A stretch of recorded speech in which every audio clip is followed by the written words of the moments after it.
Episode 9, Rahasia Tersembunyi, POV Sivana.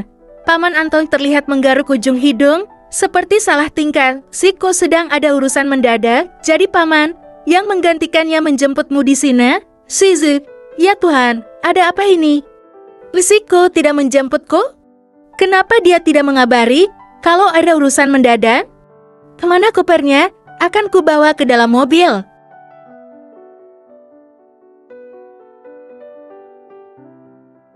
Paman Anton mengambil koper yang kubawa dan langsung menariknya begitu saja menuju mobil yang terletak tidak jauh dari tempatku berdiri tadi.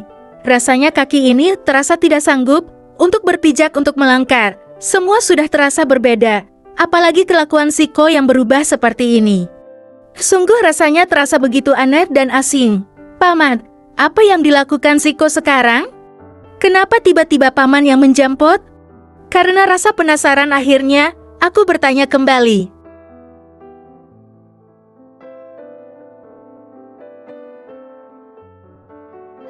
Saat ini aku sudah masuk ke dalam mobil Paman Anton. Dengan kagum aku menatap bagian dalam mobil dengan interiornya masih sama seperti dulu. Entahlah sayang, Paman juga tidak terlalu tahu. Yang penting kan sudah ada yang menjemput. Tadi Paman disuruh oleh Mommy Liora karena Ziko sedang ada urusan mendadak. Setelah mendengar penjelasan dari Paman, aku merasa sedikit lega.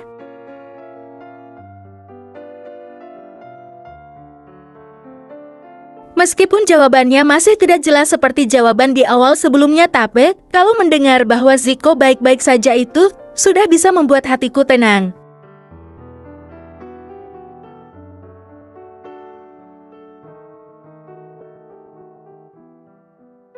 Mobil memasuki pekarangan rumah yang begitu luas. Sudah genap setahun aku meninggalkan rumah mewah ini, rumah peninggalan Grandpa Jeremy. Mommy dan Daddy menyambutku dengan senyuman yang mengembang. Ada Bibi Bella dan putranya yang masih sekolah di Hekesjo.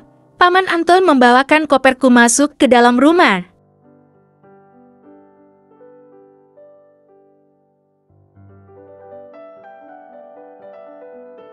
Sayangku, akhirnya kamu kembali, Nat. Mommy Liora memelukku erat. Bagaimana perkembangan perusahaan?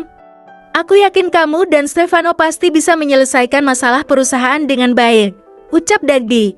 Aku melepas pelukan Mommy dan menatap Daddy yang terlihat semakin tampan saja, persis sekali dengan Ziko. Dad, lihat saja di grafik perkembangan perusahaan. Sekarang sudah semakin merangkak naik. Aku berhasil mengajak kerjasama dengan perusahaan JB Group, jadi Daddy tenang saja. Aku memeluk Daddy.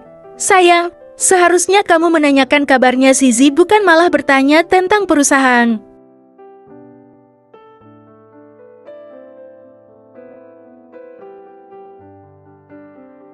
Mommy menggerutu karena Daddy tidak menanyakan kabarku. Tidak apa-apa, Mom, aku tersenyum. Aku selalu memantau Sivana. Meskipun dia jauh di sana sayang, aku yakin putri kita ini pasti baik-baik saja. Daddy mengelus rambut panjangku.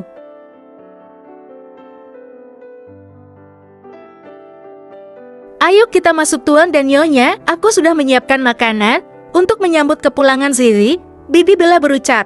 Akhirnya kita masuk ke dalam rumah. Sudah setahun aku meninggalkan rumah ini, masih sama tidak ada yang berubah sama sekali. Ziko kemana, Mom? Aku bertanya tentang keberadaan Ziko yang tidak datang menjemputku. Daddy dan Mommy saling memandang.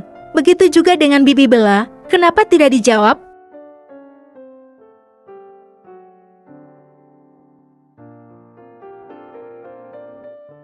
Ziko sedang ada urusan sayang. Tadinya dia ingin menjemputmu tapi ternyata tiba-tiba ada urusan mendadak. Aku menatap Mommy yang terlihat ragu itu. Sebenarnya ada apa sih? Kenapa Ziko seakan menghindariku? Akhirnya aku memutuskan untuk masuk ke dalam kamar dan membersihkan diri. Tapi sebelum itu aku membereskan semua pakaian dan barang-barangku terlebih dahulu. Sebenarnya saat ini aku merasa kangen yang luar biasa terhadap pria mudaku itu. Meskipun usiaku sudah 25 tahun, tapi wajahku masih kelihatan seperti remaja yang masih sekolah di sekolah menengah.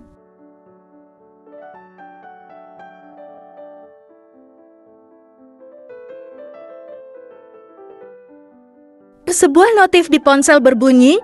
Aku melihat pesan itu dari salah satu sahabat baikku yang bernama Sasuang Zizi. Aku ingin kita bertemu. Bukankah sekarang kamu sudah di Esa? Iya, memangnya kenapa?